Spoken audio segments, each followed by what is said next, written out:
ओम श्री गणेशाय नमः। ओम श्री सरस्वती नमः। जय व्यास जी महाराज। चौथा अध्याय।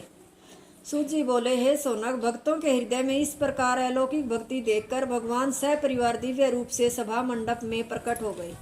भगवान का दर्शन पाकर सब के सब प्रफुल्लित हो उठे। चारों ओर आनंद का सागर उमड़ पड़ा। जय जयकार की ध्वनि तथा शंख ध्वनि से आकाश गूंज उठा। सुगंधित अबीर, गुलाल एवं पुष्पों की वृष्टि से सभास्थल की शोभा अपूर्व हो गई।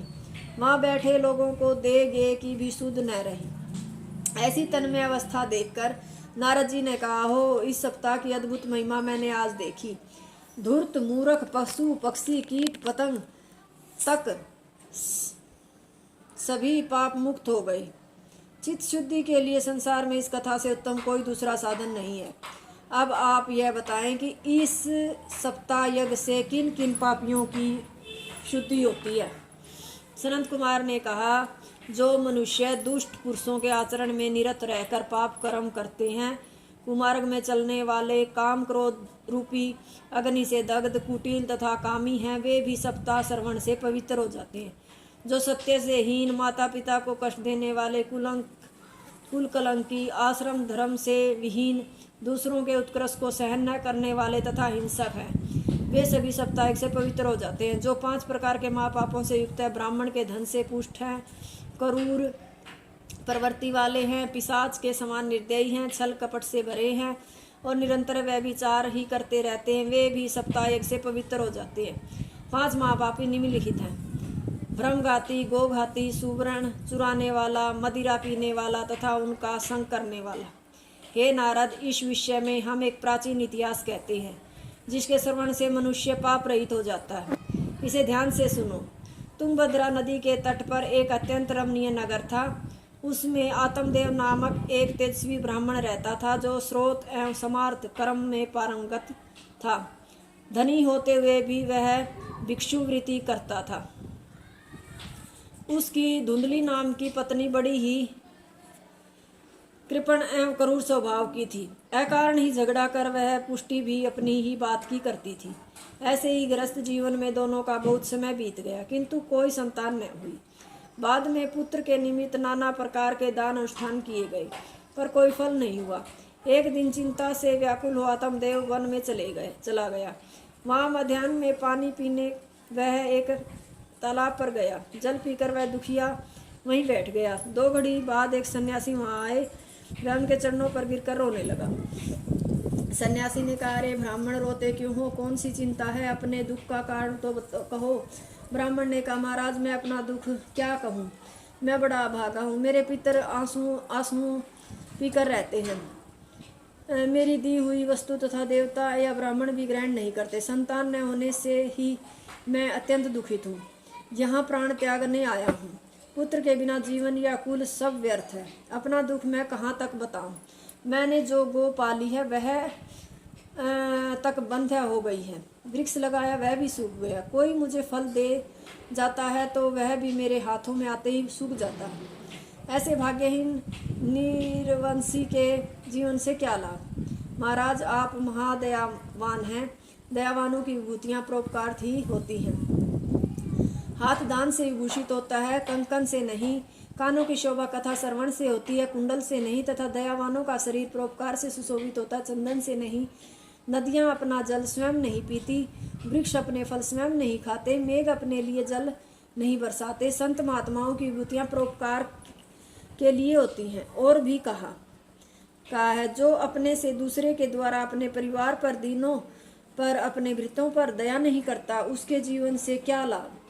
यूँ तो कौवा भी जीता है और अपना पेट भरता है। काक दृष्टांत से यह सूचित किया गया है कि जो दया या उपकार नहीं करता वह दूसरे जन्म में कौवा होता है।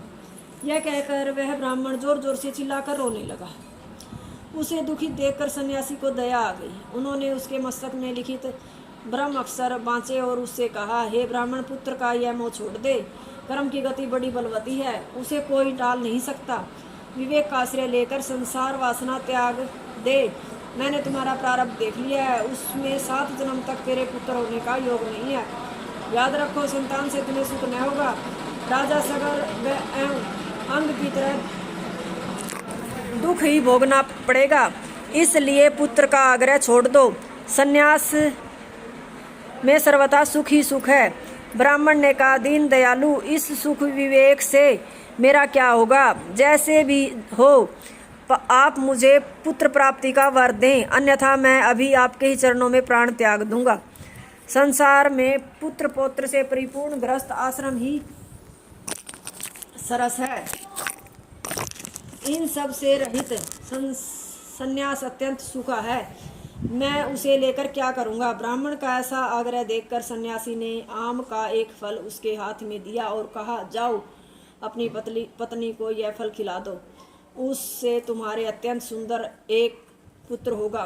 यह कहकर सन्यासी चले गए। ब्राह्मण भी लौटकर घर आया। पत्नी को खाने के लिए वह फल देकर स्वयं किसी कार्य से बाहर चला गया।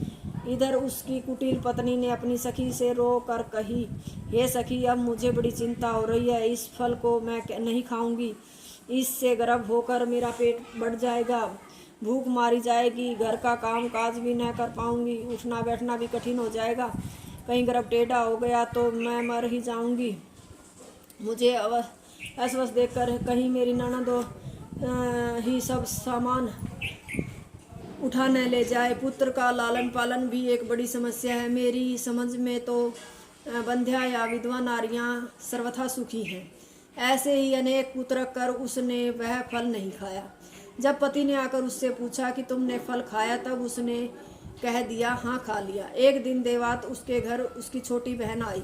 उसने सारा वृतांत अपनी बहन को सुनाया। वह बोली, तू चिंता न कर, मेरे गर्भ है, मैं अपना बच्चे को तुझे दे दूंगी। तब तू गर्भवती बनकर गुप्त रूप से घर में बैठी रह। मेरे पति देव को अपने स्वामी से धन दिला देना, वे बच्चा सौंप देने में आपत्ति न करेंगे। मैं प्रचार इत करा दूंगी कि मेरा 6 मास का बच्चा मर गया। प्रतिदिन आकर मैं तेरे बच्चे का पालन पोषण करती रहूंगी। तू परीक्षार्थ यह फल गो को खिला दे। स्त्री स्वभाव से धुंधली ने वैसा ही किया। समय आने पर उसकी बहन के बालक हुआ और वह चुपचाप आकर एकांत में उसे अपना बच्चा दे गई। पुत्र का जन्म सुनते ही आत्मदेव आनंद विभोर हो उठे। दरवाजे पर बाजों के साथ ही मांगलिक गान भी होने लगे। पत्नी ने स्वामी से कहा, मेरे सतनों से में दूध नहीं है, ऊपर के दूध से इसका पालन कठिन होगा, इसलिए आप मेरी बहन को बुला लें, वह बच्चे का पोषण कर देगी। सुना है उसका बच्चा मर गया। पति ने ऐसा ही किया।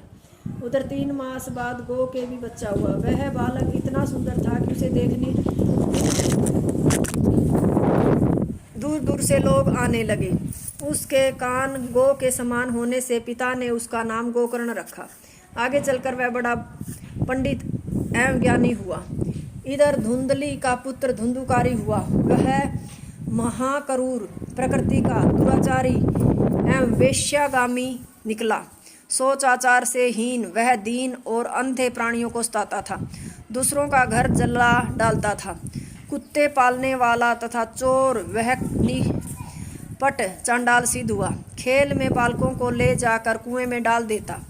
उसने वेश्याओं के कुसंग में पड़कर पिता का सारा धन नष्ट कर डाला। एक दिन पिता को पीट कर वह उसके सोने चांदी के सारे बर्तन ले गया।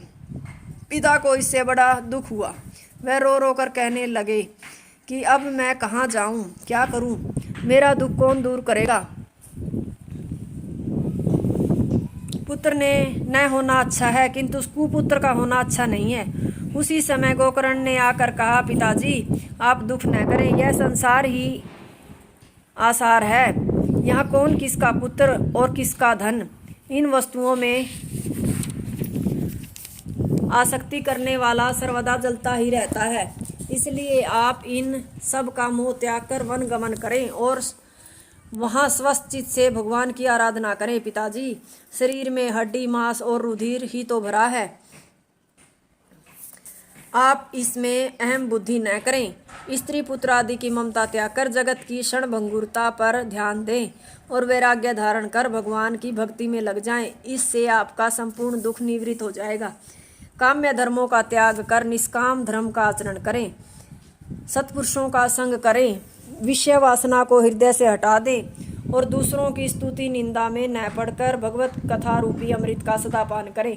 सूत जी कहते हैं, हे सोनक, इस प्रकार पुत्र के उपदेश से आत्मदेव वन में चले गए और वहाँ प्रतिदिन भगवान श्री कृष्ण की सेवा एवं भागवत के 10वें स्कंद के पाठ से भगवत स्वरूप को प्राप्त हो गए।